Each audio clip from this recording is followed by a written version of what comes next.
Writing Class by Robert Sheckley.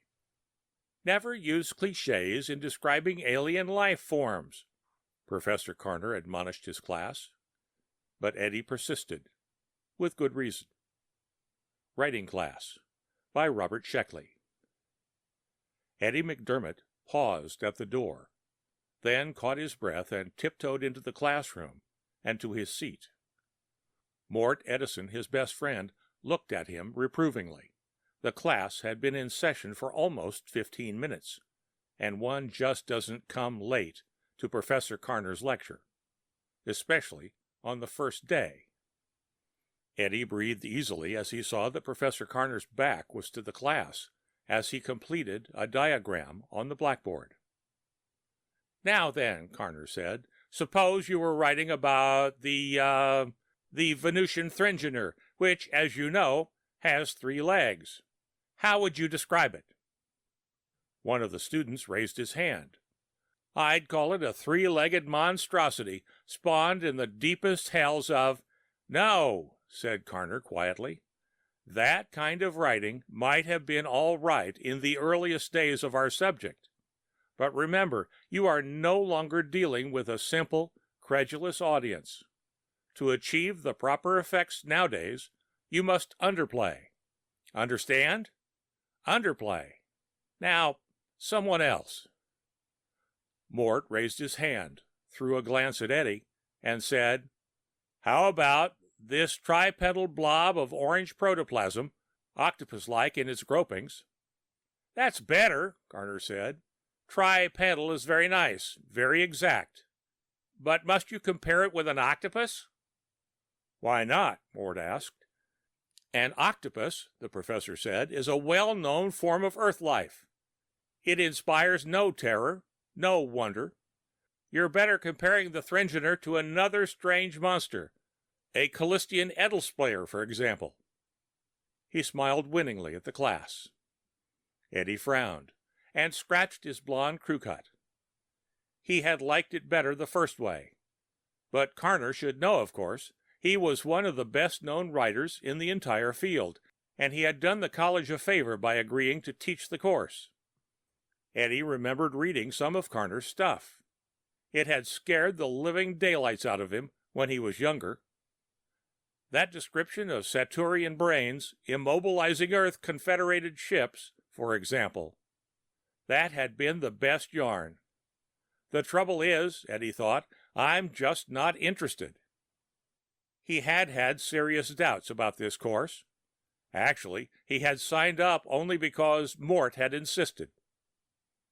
"Any questions at this point?" Carner asked. One of the students, a serious-looking fellow wearing black horn-rimmed glasses, raised his hand.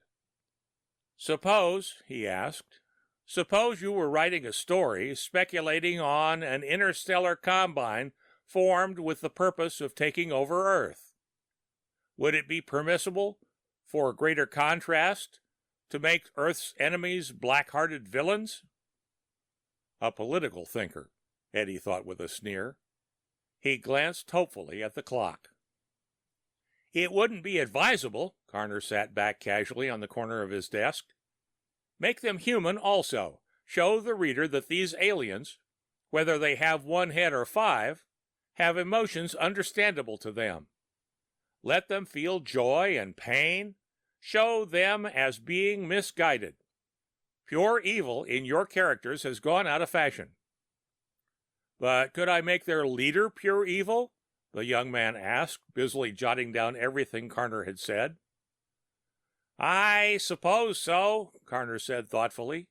"But give him motivations also.